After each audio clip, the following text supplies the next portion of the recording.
Bonjour à tous, pardon pour le retard. On vous présente aujourd'hui le journal du mois de janvier. Merci de rester fidèle à notre journal. Aujourd'hui, 6 points sont à l'ordre du jour. Primo, spectacle clown bavard du 12 et 13 janvier à Wanani et Nyumashiwa. Deuxièmement, nous allons vous présenter la projection du documentaire sur le Torab à Marseille. Présentation du mardi des métiers avec la directrice de la compagnie des eaux. Quatrièmement, concours du jeu tabou. Nous allons parler dans cette même édition des examens DELF qui ont eu lieu à Nyumashiwa le 13 janvier et enfin les nouveautés à la bibliothèque. Ben Alim nous en dit plus sur le clown.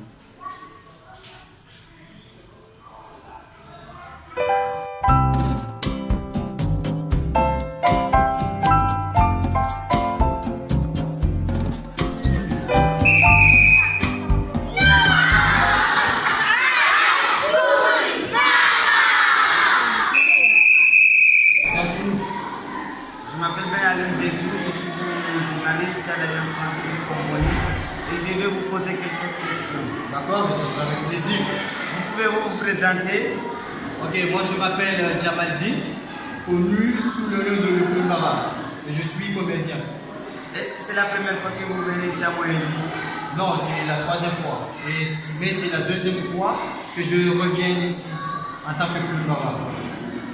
Depuis quand vous avez commencé à faire du spectacle de clown? Depuis 2016. Depuis 2016, j'ai commencé à me produire en tant que clown. Pourquoi vous êtes venu ici à Moyenne? Bon, je suis venu ici pour faire des spectacles. Et c'est l'Alliance qui m'a fait venir ici. Je suis venu pour une tournée de 3 dates. De quoi parle ce spectacle? Ce spectacle, nous parle de 3 axes qui sont très importants. Comme la lecture, le spectacle nous incite à aimer la lecture, il nous pousse à lire. Deuxième point, le spectacle nous pousse à aimer l'école, contrairement à Daba, même on l'a dit un peu, que l'école est le meilleur endroit pour faire des bêtises et réussir dans la vie. Par contre, Daba, lui, n'aimait pas du tout l'école. Le troisième point, c'est de protéger l'environnement. Ouais, parce que c'est un problème qui est tabou pour aujourd'hui et qui fait parler le monde entier. Du coup, nous, on a jugé nécessaire d'intégrer dans le spectacle. Parce qu'il y a un certain passage où on a dit qu'il ne faut pas jeter les ordures par terre, mais il faut les mettre dans une poubelle. Ouais. Au revoir. Au revoir, monsieur.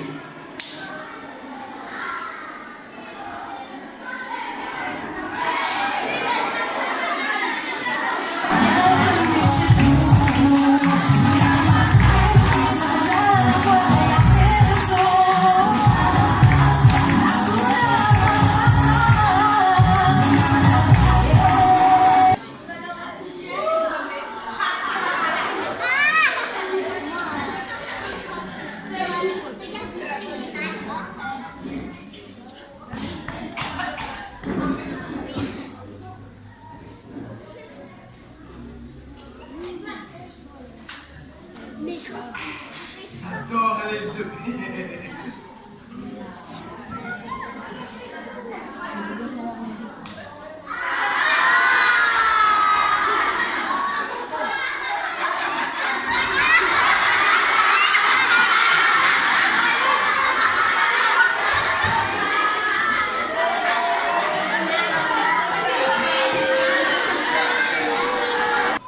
Nous allons voir une interview avec les réalisateurs du Torab à Marseille.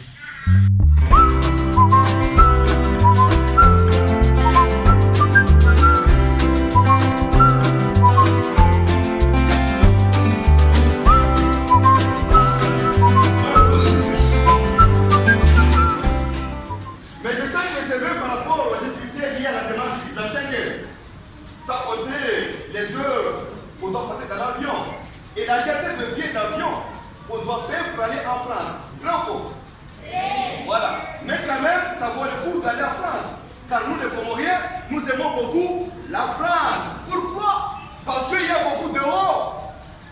Il y a beaucoup d'euros, c'est pourquoi nous, les Comoriens, nous aimons beaucoup la France. Et grâce aux euros, nous arrivons à supporter le froid. Imaginez le froid à 15 ou moins de 15 degrés.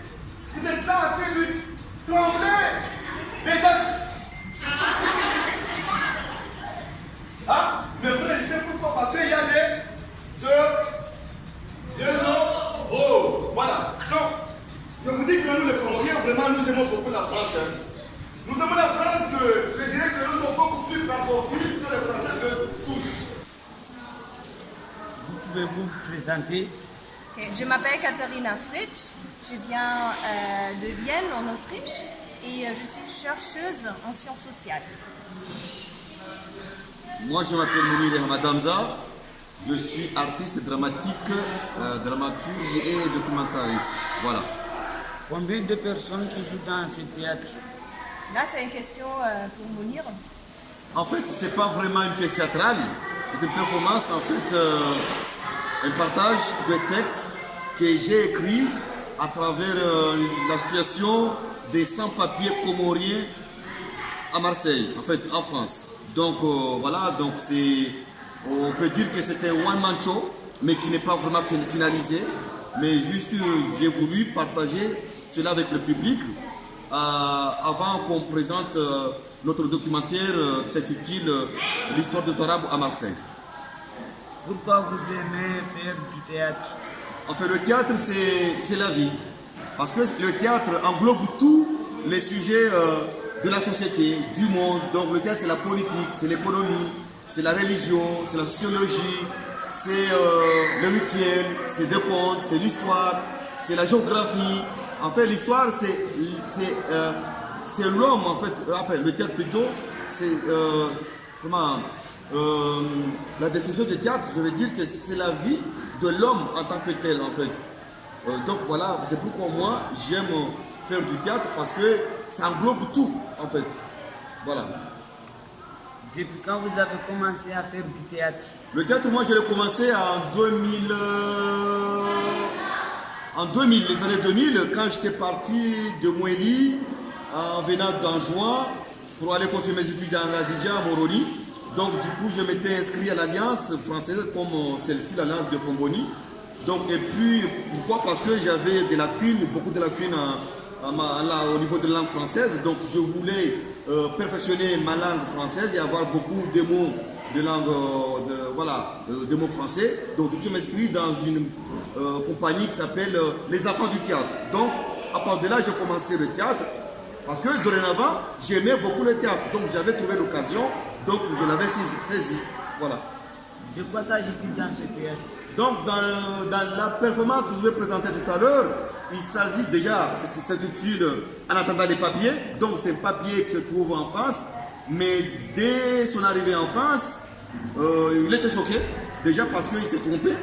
En plus, il avait vu énormément de choses que lui-même ne s'attendait pas. Donc, et après, le choc social, culturel et tout ça. Donc, et voilà, j'ai montré en fait la vie, la misère en tant que telle d'un Comorien, en fait, sans papier, qui est aussi francophone, hein, mais qui vit en France en tant que sans papier. Donc, voilà, c'est pourquoi je me suis inspiré de ce sujet-là. Pourquoi vous êtes venu ici à Mouéli?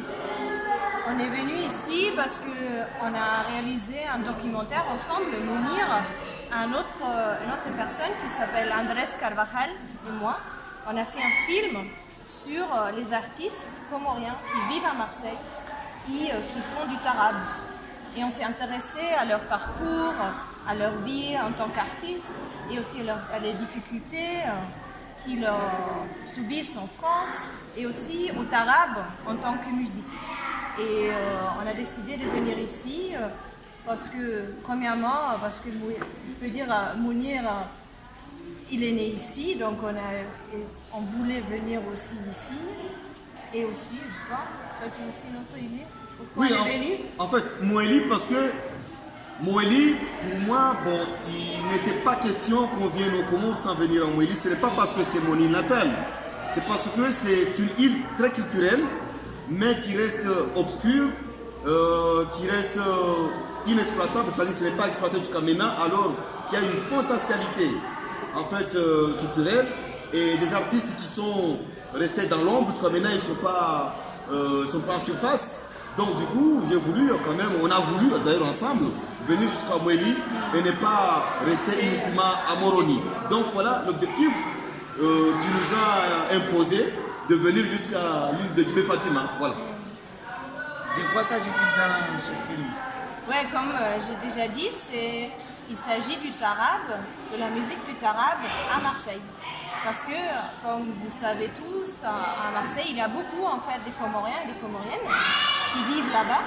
Et il organise des concerts de tarab chaque semaine pour récolter des fonds, pour réaliser des projets ici.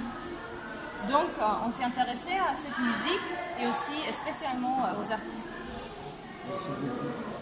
Bon, merci. Merci à toi. Si tu voles son cahier, c'est la guerre totale. Là, c'est la guerre, vous allez vous battre. Parce qu'un Comorien, vous pouvez lui voler sa femme. Il peut avoir un arrangement, il n'y a pas de souci. Vous pouvez lui kidnapper sa fille. Il peut avoir un arrangement, il n'y a pas de souci. Vous pouvez le déshériter. Il peut avoir un arrangement. Mais si vous volez son cahier, là tu es foutu. Tu es foutu. Ah oui, tu es foutu. Vous savez, il y a même des grands Comoriens qui divorcent si le femme ne respecte pas du cahier. Après, on pose la question, mais monsieur, pourquoi vous avez divorcé avec votre femme? Pourquoi? Cette femme-là, elle n'est pas capable. Quand tu me l'alimenter, elle a tout mis à table, mais il n'y avait pas du cahier. C'est quoi cette femme-là? C'est de n'importe quoi. Ah oui. Donc, du coup, d'après les études de l'ONU, il paraît que les Comoriens sont les plus grands consommateurs du cahier au monde. Je viens de Vienne, en Autriche. Vous connaissez Autriche? Oui? Très bien. C'est très petit, c'est à côté de la Suisse. Et oui, donc j'ai fait un long chemin pour arriver ici, et pour vous montrer un travail qu'on a fait ensemble, Mounir et moi, et un autre copain à nous qui malheureusement n'est pas là. C'est un Colombien, il vient de la Colombie, donc c'est encore plus loin. Et donc en fait, on était tous à Marseille, et on a vu qu'il y a vraiment beaucoup de tarab à Marseille. Vous savez ça? Qu'il y a chaque semaine, il y a du tarab à Marseille. Ouais, et il y a des associations villageoises qui font du tarab pour récolter des fonds, pour réaliser des projets ici. Donc on s'est demandé comment ça se fait, et spécialement on s'est intéressé aux artistes, parce qu'il y a beaucoup d'artistes comoriens, aussi d'ici, qui sont en France. Ouais, je suis sûre que vous connaissez quelques-uns qui sont en France. Donc, on s'est intéressé à leur vie. On voulait savoir comment ils vivent en tant qu'artistes et aussi les difficultés. Parce que c'est pas, comme Mounir a montré maintenant, c'est pas aussi facile en tant que Comorien, Comorienne, s'installer en France. Donc oui, c'est pour ça qu'on a réalisé ce documentaire. Et ouais, j'espère que ça vous plaît. Et après, on est là pour des questions. En tout cas, bon, merci. Enfin, tu as tout dit. Donc, je n'ai pas d'autre chose à dire que de vous remercier d'être là. Merci.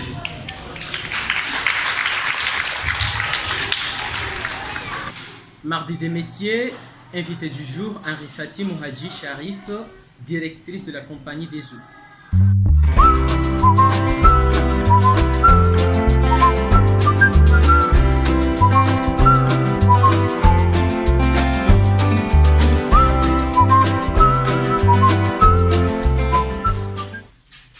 Pourquoi aimez-vous cette fonction? Pourquoi j'aime être directrice? C'est une passion. C'est une passion. Ça donne une certaine motivation, en fait, en soi. C'est toi qui gères, c'est toi qui décides, c'est toi qui donne les stratégies, c'est toi qui crée les idées. Donc, je trouve que c'est passionnant. C'est quelque chose que vraiment tu te sens utile. Et après, il faut savoir être avec les gens. La communication, travailler avec des gens, tu es là, tu supervises. Voilà, l'ensemble de tout ça fait que j'aime bien ce métier. Et voilà, ça me passionne. Quelles sont les conséquences que vous avez eues pour en arriver là? En tant que femme, Je pense que dans notre pays, il n'y a pas beaucoup de barrières pour les femmes. Enfin, c'est ce que j'ai ressenti.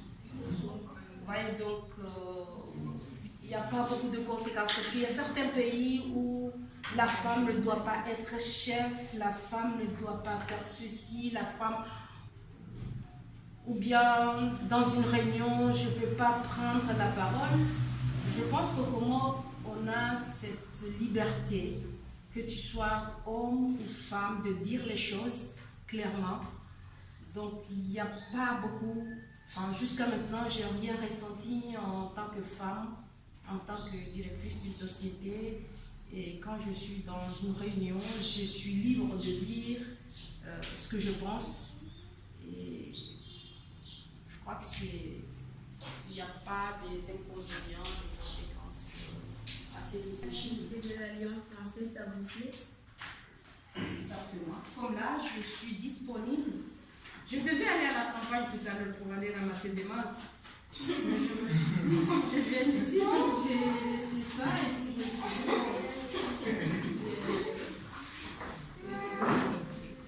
donc, Vous avez fait vos études et quelle a été votre expérience? quelle a été Votre vie? ma vie? Vous avez mené là-bas? La vie d'une étudiante. La vie d'une étudiante qui n'avait pas de bourse. La vie de l'étudiante d'un pays qui n'est pas le vôtre. La vie de l'étudiante qui a fait un changement de climat, un changement de tout. Quand je suis débarquée à Paris, le premier jour, j'étais perdue. Et j'étais perdue aussi à l'université parce que c'est grand, c'est comme Fongoni. Donc quand je suis allée à l'université de Bordeaux, déjà je ne comprenais pas le français. Donc ça a été difficile parce qu'avant on ne parlait pas français comme ici, là. Maintenant vous parlez couramment. Moi j'entends ma petite fille Shaina, elle me parle en français, quand elle veut, après il tourne, elle parle en comorien. Bon. Vous voyez, donc nous, on nous apprenait, c'est vrai qu'on avait, j'étais très forte en maths quand j'étais à l'université, mais quand on me disait de faire une rédaction, de s'exprimer, c'était très difficile. Donc même parler avec mes camarades de classe français d'origine, c'était difficile. Il fallait que vraiment Voilà. Et donc cette vie-là, c'est intéressant parce que voilà, tu découvres une nouvelle société, tu découvres des choses, donc c'est bien. Et puis il y a la galère de se gérer. Voilà, demain tu auras ton bac et tu dois gérer ta vie. Et tout ça dans un pays lointain, loin de ta maman, de ton papa, de tes frères, mais dans une chambre universitaire où tu partages, où tu n'as jamais vu aussi le foyer à gaz. Moi, quand je suis partie, ici, on préparait avec du bois. Tu vois, tout ça, c'est un grand changement. Ça c'est vraiment, tu te perds, mais c'est bien. Parce que, voilà, je planais dans les bus. Ici, il n'y avait pas de bus, il n'y avait pas de voiture. Parce qu'une fois par mois, tu prenais la voiture. Et donc, là-bas, tout le temps, tu prends le bus. Après, on a un ticket. Et le ticket, tu peux faire le tour de Bordeaux. Et donc, moi, je jouais, au lieu d'aller à l'école, je jouais à prendre le bus. Voilà. Donc, c'est une vie d'apprentissage. Vous ne pouvez pas imaginer. Vous, maintenant, vous avez tout. Vous connaissez tout. Vous regardez. Nous, avant, il n'y avait même pas de télé. Il n'y avait même pas de télé quand je suis partie en France. Donc là, je suis arrivée, il y avait la télé, il y avait... Donc là, c'est quelque chose de très spécial. Il faut la vivre pour connaître cette vie-là. Mademoiselle Tania va interviewer les gagnants et gagnantes du concours Tabou. J'ai beaucoup de pâtes. Allez.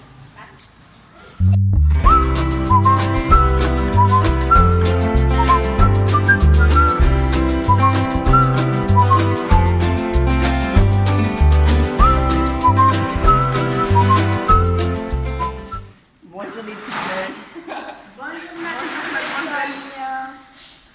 Pourquoi vous participez à ce jeu? On a participé pour nous amuser. C'était quoi les règles déjà? Les règles c'était de ne pas prononcer les mots qui étaient dans la carte et aussi De ne pas faire un signe. quelconque, que ça soit avec la bouche ou avec les mains. Avez-vous gagné parce que vous êtes fort ou c'est juste la chance? Moi, je crois que c'est juste la chance qui nous a souri. Bah, je vous félicite. Et c'est quoi les cadeaux déjà? On nous avait dit que les cadeaux qu'on allait nous donner, c'était 2 livres pour l'équipe. D'accord. C'est tout. Au revoir.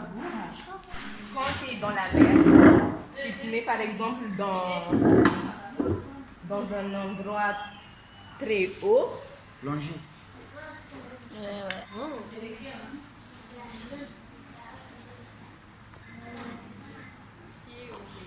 Quand tu as mal partout, on peut dire que tu as mal au. Quand tu as mal partout, on peut dire que tu as mal au. Gratuit. Et il y a quelque chose dans la bouche.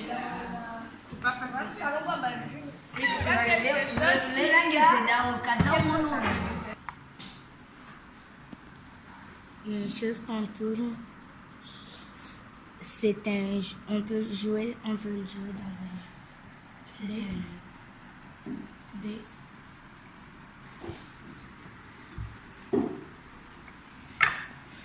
On met des fleurs là-dedans.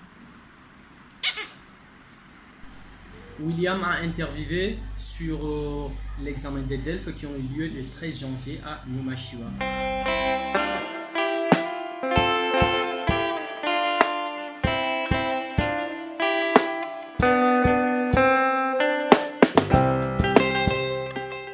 Bonjour, pouvez-vous vous présenter s'il vous plaît? Je m'appelle Clément Gauthier, je suis le directeur de l'Alliance française de Fomboni. J'ai entendu que vous avez organisé un spectacle des DELF à Numashua. Alors c'était pas un spectacle, hein, c'était un examen du DELF. Et par la même occasion, on a fait là-bas le spectacle du clown bavard qui s'intitule Le clown raconteur de l'école, dans le cadre d'une tournée sur toute l'île de Moïse. Ah, d'accord. À quelle date s'est déroulé ce concours déjà? Le 13 janvier, il y a eu l'examen du DELF et le spectacle du clown bavard. Alors c'est quoi le DELF? Le DELF, c'est le diplôme d'études en langue française. C'est un diplôme qui permet d'attester d'un niveau de français qui peut aller du A1 pour les débutants au C2 pour les niveaux les plus avancés. On le fait passer à l'Alliance française de Fomboni depuis très longtemps, dans ses versions primes, scolaires, juniors et adultes évidemment. C'était la première fois qu'on l'organisait à Numashua et ça a été un succès relatif, mais en tout cas c'était intéressant d'avoir cette première, de pouvoir pour la première fois l'organiser à Numashua. Est-ce que c'est bien passé? Ça s'est bien passé. Le niveau à Numashua n'est pas du tout le même qu'à Fomboni, que ce soit pour la population en général et pour les cours de l'Alliance. C'était donc un prime à 1.1, c'est-à-dire des niveaux très faibles, avec des enfants qui n'avaient pas du tout l'habitude de passer des examens, ce qui n'est pas forcément le cas ici à l'Alliance, puisque quelqu'un qui passe le DELF B2, il a parfois déjà passé le A1, le A2 et le B1. Mais ça s'est plutôt bien passé, il y a eu de bons pourcentages de réussite sur les 6 élèves, il y en a 5 qui ont réussi. Est-ce qu'il y avait beaucoup de monde? Donc justement, il y en avait que 6. Il y en avait que 6 à Numashua, mais donc le chiffre est assez faible. Bon, il faut savoir que le DELF, c'est un examen qu'il faut payer. Donc évidemment, ça peut limiter un certain nombre de personnes. Par ailleurs, il y a toujours le problème, dès qu'on touche à ces examens, d'avoir pu suivre la préparation. Donc il fallait que ce soit déjà des personnes qui aient suivi les cours, et suivi les cours pour au moins 2 sessions qu'on a organisées à Numashua, pour pouvoir passer le DELF. Donc si on a réussi à organiser cet examen du DELF à Numashua, ça veut dire qu'on a organisé 2 sessions de cours, et qu'on arrive finalement à ce résultat-là qui est modeste, mais qui est quand même significatif d'un effort et de ce qu'on a pu accomplir. Après, globalement, si on prend la session de Delphes à Numachois et à Fomboni, on arrive à 46 inscriptions au Delphes, tout niveau confondu, du A1.1 donc au B2, ce qui n'est pas mauvais du tout pour une petite alliance et pour une île de cette taille. Est-ce que tout le monde avait aimé ça? Alors, je sais pas s'ils ont aimé le Delphes, c'était pas forcément un très bon moment, même si les livres sont évidemment colorés. En tout cas, les cours se sont très bien passés. Après la première session de cours, c'était les enfants qui avaient insisté pour en faire une autre. Maintenant, il est question d'en faire une autre encore, on verra. Ça dépend plus évidemment des moyens des parents que de la volonté des enfants, mais en tout cas, ça se passe bien et c'est efficace puisque la plupart d'entre eux ont réussi l'examen. D'accord, merci. Merci.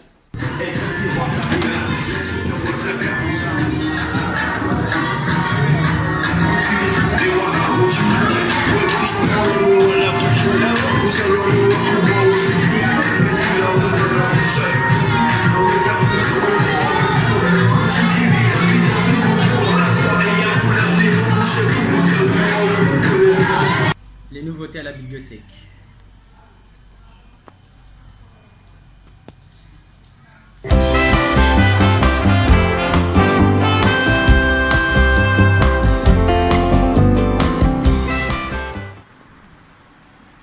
Bonjour, aujourd'hui nous allons vous présenter les nouveautés de la bibliothèque ce mois-ci. On va vous parler de Madagascar. On va vous présenter le livre de Madagascar, car c'est un livre de jeunesse. Il est très bon à lire et aussi de contes de légendes de la Réunion. C'est aussi un livre très bel à lire. Merci. Nous allons aussi voir le livre Roméo et Juliette écrit par Manikos. C'est un livre très bon à lire car l'histoire est très belle. C'est une histoire qui parle de deux amoureux qui s'aimaient fort et leur famille était contre leur amour. Bye bye, merci. À bientôt. Merci chers internautes d'être fidèles à suivre notre journal et comme nous l'avons dit, pardon pour le retard, nous étions très contents que vous suiviez notre journal. Dans ce cas, passez une journée en paix et merci.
J'adore les œufs.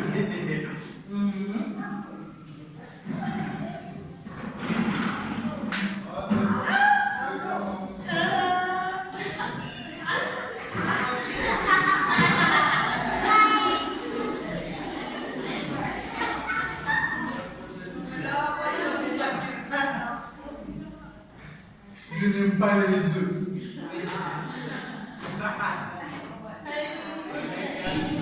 Et même, il est écrit en grand comme ça.